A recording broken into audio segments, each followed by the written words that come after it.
Recording is start now. Okay. Okay, question number 6. सबसे stop now. बस हो गया. सबसे पहले हमें समझना है डाइलेक्ट्रिक स्ट्रेंथ को लेकर के, है ना. तो डाइलेक्ट्रिक स्ट्रेंथ क्या है भाई? हमें मालूम है कैपेसिटर के अंदर में क्या होता है, या तो एयर होंगे, वैक्यूम होंगे, या कोई डाइलेक्ट्रिक मटेरियल होगा. लेकिन उसकी डाइलेक्ट्रिक स्ट्रेंथ क्या है? डाइलेक्ट्रिक स्ट्रेंथ कितना है भाई? डाइलेक्ट्रिक स्ट्रेंथ 3 × 10⁶ वोल्ट पर मीटर. हाँ बिल्कुल, आप यूनिट नहीं बोलते तभी मैं बोलता वोल्ट पर मीटर. कहने का मतलब यह है, अगर इतने वोल्ट 3 × 10⁶ वोल्ट अगर मैं यूज करूंगा 1 मीटर डिस्टेंस के लिए, तब तक जो स्पेस है वो डाइलेक्ट्रिक के जैसा बिहेव करेगा. इससे ज्यादा मैं थोड़ा भी कर दूं, 1 वोल्ट भी इससे ज्यादा कर दूंगा, ये डाइलेक्ट्रिक ब्रेक डाउन हो जाएगा. अभी डाइलेक्ट्रिक नहीं रहेगा भाई, कंडक्टर बन जाएगा. क्या बन जाएगा? ये कंडक्टर बन जाएगा. तो कब तक इसमें डाइलेक्ट्रिक का बिहेवियर कब तक है? 3 × 10⁶ वोल्ट पर मीटर. 1 मीटर में 3 × 10⁶, तो हाफ मीटर में कितना हो जाएगा? 1.5. आधे मीटर कर दूंगा तो क्या हो जाएगा? 1.5. और 2 मीटर का डिस्टेंस रहा तो 6 × 10⁻. समझ में आ रही बात? ओके. तो देखिए तो इसका डी की वैल्यू कितना है? 1 मीटर है या 2 मीटर है या कितने मीटर है? आई थिंक उतना मीटर तो नहीं होना चाहिए. 0.1 mm ना. ओके, mm का मतलब क्या हो गया? 0.1 × 10⁻³ मीटर, है ना. ओके, मतलब 1 × 10⁻⁴ मीटर. 1 × 10⁻⁴ मीटर. भाई इतने सेपरेशन है, तो इसकी वोल्टेज अब यहाँ पे कितने, इसकी डाइलेक्ट्रिक स्ट्रेंथ बना रहे, डाइलेक्ट्रिक स्ट्रेंथ बने रहने के लिए बोलता है ना, या ब्रेकडाउन हो जाने के लिए मैक्सिमम आरएमएस वोल्टेज. भाई इतने मैक्सिमम आरएमएस वोल्टेज लगाना है इसके कि ये डाइलेक्ट्रिक जैसा ही रहे, डाइलेक्ट्रिक जैसा ही रहे. तो इसका अकॉर्डिंग देख लेते हैं भाई. हाफ मीटर में हाफ कर दिया, तो इतने में क्या करना पड़ेगा? मल्टीप्लाई कर दें. हाफ में 0.5 से मल्टीप्लाई करेंगे, तो इसमें इतना बिल्कुल मल्टीप्लाई कर देंगे. तो मैक्सिमम वोल्टेज पॉसिबल कितना है? समझ में नहीं आ रही सबको अभी? तो maximum voltage applied, maximum voltage that can be across the capacitor. क्यों भाई? so that dielectric remains dielectric. इससे ज्यादा वोल्टेज दे दूंगा तो फिर क्या होगा? डाइलेक्ट्रिक नहीं रहेगा. क्या हो जाएगा? वो कंडक्टर हो जाएगा, शॉर्ट सर्किट हो जाएगा इसके बीच में. कैपेसिटर नहीं रहेगा. तो 3 × 10⁻⁶ वोल्ट पर मीटर इंटू, यूनिट से ही मालूम चलता है कि आपको डिवाइड करना है कि मल्टीप्लाई करना है. नीचे मीटर है, मीटर से मल्टीप्लाई करेंगे तो मैक्सिमम वोल्टेज आएगा ना. ओके, कितने से मल्टीप्लाई करना पड़ा? 10⁻⁴ मीटर से आ गया 300 वोल्ट. क्या हो गया? 300. इससे ज्यादा वोल्टेज आप अप्लाई नहीं कर सकते. This could be the maximum voltage. This could be the, कौन सा वोल्टेज भाई? मैक्सिमम. मतलब ये V0 की वैल्यू है. तो किसकी वैल्यू इसने पूछ रहा है? आरएमएस की वैल्यू पूछा जा रहा है. तो आरएमएस वैल्यू तो निकालेंगे, V0/√2 एंड आरएमएस वोल्टेज. इसका करस्पॉन्डिंग आरएमएस वोल्टेज क्या आ जाएगा भाई? Vrms. Hence Vrms is equal to V0/√2, 300 volt divided by √2. This could be the answer. यही है,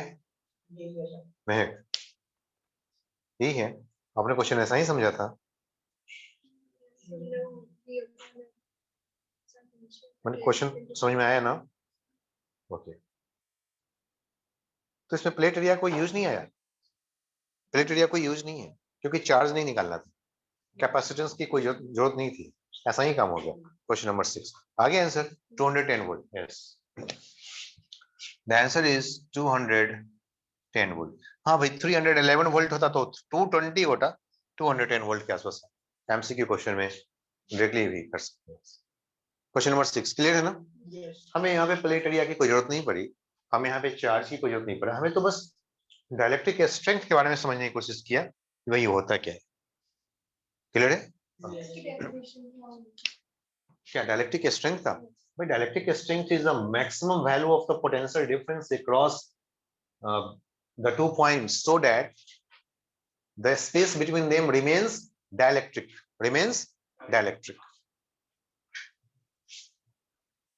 Or the maximum voltage at which there should be dielectric breakdown. एक नया term इस्तेमाल करेंगे, डायलेक्ट्रिक ब्रेकडाउन। डायलेक्ट्रिक ब्रेकडाउन का मतलब क्या हो गया कि डायलेक्ट्रिक नहीं रहा, क्या बन गया? कंडक्टर। तो what is the dielectric breakdown strength? यानी कि डायलेक्ट्रिक स्ट्रेंथ, यही डायलेक्ट्रिक ब्रेकडाउन होता है। डायलेक्ट्रिक ब्रेकडाउन, डायलेक्ट्रिक का ब्रेक हो गया, मतलब डायलेक्ट्रिक अब नहीं रहा। डायलेक्ट्रिक क्या कन्वर्ट हो गया, किसमें कन्वर्ट हो गया? कंडक्टर में। So what is the dielectric breakdown voltage? 300 3 into 10 power 6 volt पर मीटर। और इसका डायलेक्ट्रिक ब्रेकडाउन कितना है? 300 वोल्टेज है। इस कैपेसिटर का डायलेक्ट्रिक ब्रेकडाउन कितना है? 300 वोल्ट। इससे ज्यादा वोल्टेज दूंगा तो क्या हो जाएगा? डायलेक्ट्रिक ब्रेकडाउन हो जाएगा। क्या बन जाएगा? ये कंडक्टर बन जाएगा। The dielectric breakdown of this capacitor is 300 volt. This is the dielectric breakdown of the capacitor, given capacitor. Dielectric breakdown voltage is dielectric breakdown voltage of the capacitor. This is the dielectric breakdown voltage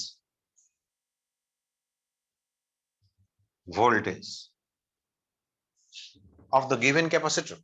Okay, clear है? चलिए question number 6 हो गया, आगे बढ़े। 7th भी कर ले, हो गया? नहीं हुआ?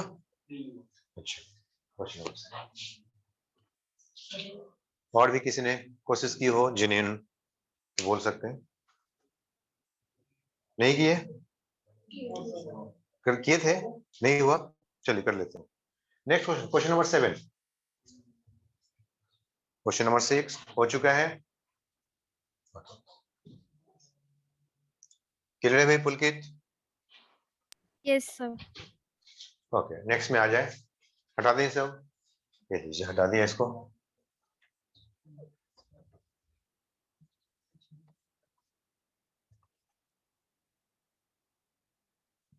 अगर आपको चांस मिले, मौका मिले करने का, कर पाएंगे अभी राइट नाउ ये इस क्वेश्चन को, क्वेश्चन नंबर 7? यस?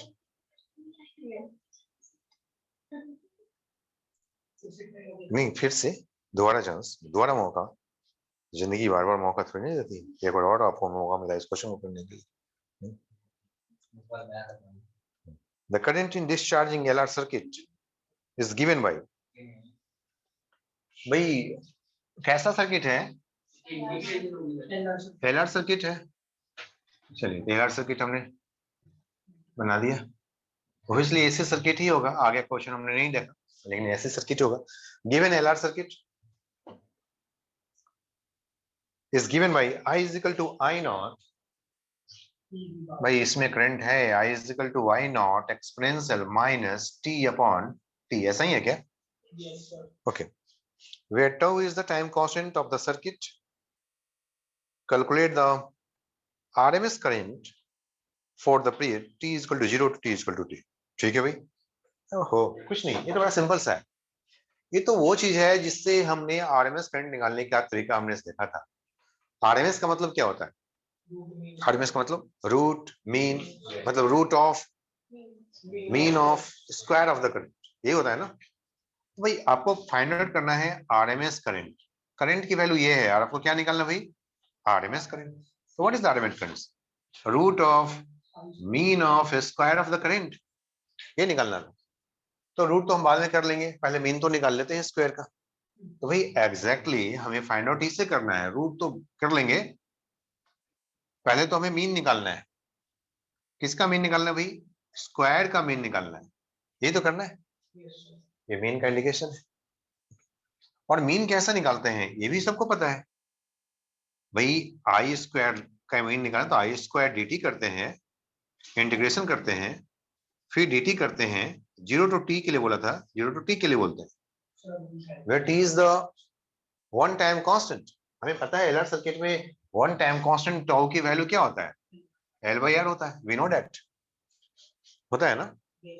हमने ग्रोथ ऑफ करंट देखा था एलआर सर्किट में, वहां पे हमने देखा टाइम कांस्टेंट के बारे में। टाइम कांस्टेंट एलआर सर्किट का क्या होता है, एल अपॉन आर, और सीआर सर्किट का क्या होता है, सीआर सर्किट का सी इंटू आर होता है ना। तो ये तो बड़ा आसान सा हो गया, ये तो वो चीज है, वो बेसिक रूल है जो मैंने आपको एवरेज निकालने का तरीका बताया था, है ना। ये पूरा एवरेज, ये तो हमने एक एक्सप्रेसिव फॉर्म में ले लिया कि हम ऐसे ही इसको एक्सप्रेस कर सकते हैं। अब हमें एक्चुअली इसके अंदर में इनको स्क्वायर करना होगा और इनको इंटीग्रेट करना है ना, कर सकते हैं। Okay, do it, just try to do it, get the answer now. Sir सही आ रहा है, वो इन्होंने एक बार निकाल दिया।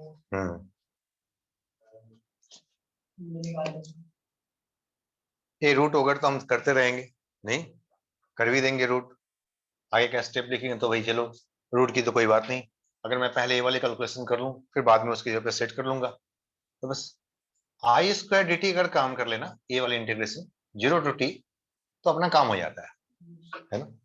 यही हमारा होगा एवरेज, एवरेज नहीं, टाइम से डिवाइड भी करना पड़ता है ना। ओके, तो पहले हम इसकी वैल्यू को कैलकुलेट कर लेते हैं। तो first of all do it, this can be equal to, already हमारे पास यहाँ पे है, it is the I not square, exponential का स्क्वायर करना पड़ेगा minus two T by T D T, ये आ गया ना। ओके, लिमिट है 0 टू कैपिटल टी, जो कांस्टेंट है उसको आप बाहर कर सकते हो, आई नॉट स्क्वायर बाहर हो गया, सिर्फ आपको एक्सपोनेंशियल का ही तो इंटीग्रेशन करना है। आपको जान के बहुत खुशी होगी एक्सपोनेंशियल का इंटीग्रेशन करना बड़ी आसान होता है। हाँ, लेकिन सेम हो तो, जिसको इनवाइट किया वही हो तो, इनवाइट किया टी को और आ गया माइनस टू बाई टी, ये दिक्कत हो गया। लेकिन कोई नहीं, इन्हें इनवाइट करना पड़ेगा अच्छे से, इज्जत प्रतिष्ठा बनानी पड़ेगी इनकी भी। माइनस क्या करना पड़ेगा, टू टी बाई टी, तो डी माइनस जो भी यहाँ पे है, जो हमने सिर्फ टी को बुलाया था, आ कौन गया, minus two T by T. मैं बोलूंगा कि नहीं, मैं आपके लिए अच्छे पूरी प्रॉपर तरीके से आपका व्यवस्था करता हूँ, ऐसे नहीं, हमने इनका अरेंजमेंट किया, बदले में ये तो हमने खुद से किया, कहीं ना कहीं पे करना पड़ेगा, मैंने यहाँ पे पे कर दिया उसको, ये रहा, क्या करना पड़ेगा, D of minus two T upon T upon D T, क्योंकि ऊपर में ओरिजिनली ये डी टी यहाँ पे था, यहाँ पे स्विच हो सकता है। ऐसा करने से प्रॉपर डिफरेंशियल फॉर्म में आ गया, ये प्रॉपर इंटीग्रल फॉर्म में आ गया। ओके, अब इसका इंटीग्रेशन बड़े आसान हो गया, अब वही हो गया, आपको मालूम होगा कि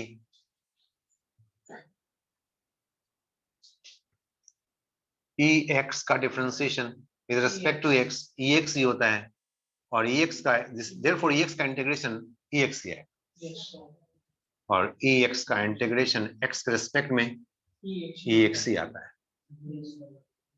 ये आपको जानना चाहिए, ठीक है ना। ओके, तो इसका मतलब हो गया कि इसका इंटीग्रेशन आ गया, ये 0 टू टी के लिए है आई नॉट स्क्वायर, बोलिए इसका इंटीग्रेशन बोलिए, e minus two T by t, ये तो कोई नहीं, और इसका डिफरेंशिएशन करना कौन नहीं जानता, minus two by capital T, है ना। बस हो गया, आप चाहे तो इसको अरेंज कर सकते हैं, वहां पे टी आपका वेट भी कर रहा था यहाँ पे, है ना, कैंसिल होने के लिए वेट कर रहा था, ऊपर पहुंचेगा ही, है ना। तो लेकिन अब इसका लिमिट भी रखना है आपको, कहां से कहां तक का लिमिट है, 0 टू टी। जो कांस्टेंट वाले टर्म है वो आपको हार्म नहीं करते हैं, भले ही यहाँ पे देखने में ये ऐसा रहेगा, माइनस साइन, टू तो रहेगा, आई नॉट माइनस साइन, आप चाहें तो लिमिट को इंटरचेंज कर सकते हैं, एक बार लिमिट इंटरचेंज करेंगे तो 0 इधर टी इधर आ जाएंगे, और एक बार माइनस साइन रख दिया, यहाँ पे 0 रख देना पड़ेगा, माइनस 0 रख दिया, है ना, फिर माइनस टी रखेंगे तो माइनस टू बचेंगे, ये होगा ना। ओके, ये आ चुका है यहाँ पे, और इसकी जो वैल्यू है 1 हो जाएगा, ये नीचे में भी रहेगा तब भी 1 होगा, ऊपर में रहेगा तब भी 1 है, कोई बात नहीं, और ये हो गया 1 अपॉन ई स्क्वायर। ओके, तो यहाँ पे आ गया T by two I not square, ये हो गया 1 माइनस 1 अपॉन ई स्क्वायर, अगर इस फॉर्म में आंसर है तो इसी फॉर्म में आंसर, इसको -150 ई भी बाहर भी है। ई को भी बाहर, तो हम यहाँ पे ई बाहर निकालने के लिए यहाँ पे ई से मल्टीप्लाई और डिवाइड करेंगे तो हो जाएगा। तो इतने हो गया, लेकिन हमें अब वहां पे हमने सिर्फ इसकी वैल्यू निकाला है, ऊपर वाले का न्यूमरेटर का वैल्यू निकाला है। डिनोमिनेटर में अभी हमारे पास बचा हुआ है टी, है ना, उससे कैंसिल होगा, फिर हमारे पास आरएमएस वैल्यू निकलेंगे। क्लियर है ना? अब यही तो, बस इतने समझने थे आपको, बस और कुछ नहीं। नहीं कर पाए थे क्या? नहीं, इंट्रोडक्शन तो नहीं बताया, पता है क्यों नहीं किया?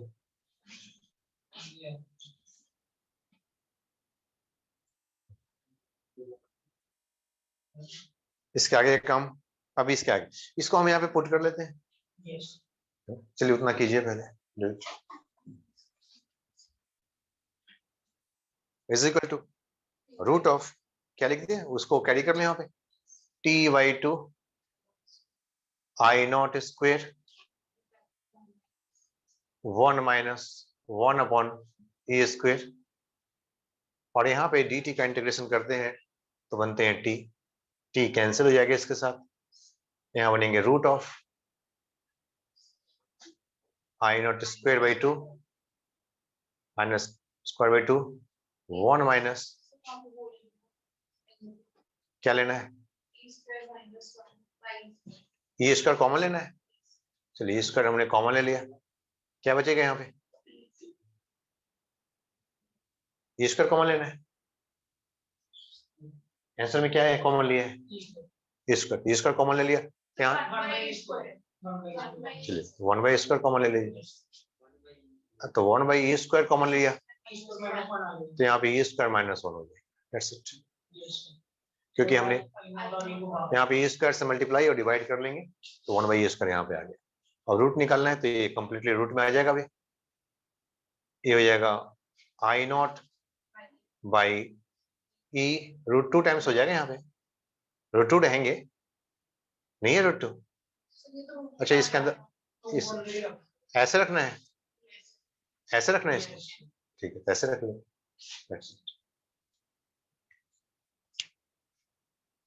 अच्छा इसी फॉर्म में आंसर,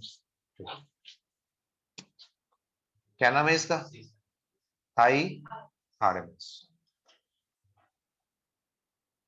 ये उस वाले करंट का आई आरएमएस है जिसमें करंट इस तरीके से वेरिएशन में हो, अगर करंट ऐसा हो तो उसका आई आरएमएस ये है, साइन के फॉर्म में रहेगा तो हमें आई आरएमएस पता होता है, I is equal to I naught sine omega t, तो उसका आई आरएमएस मालूम है आई नॉट बाई रूट 2, लेकिन यहाँ पे एक्सपोनेंशियल के टर्म में हो तो एक्सपोनेंशियल के फॉर्म में ये हमारा आई आरएमएस आ रहा है। क्लियर है, आसान है बिल्कुल। Next question,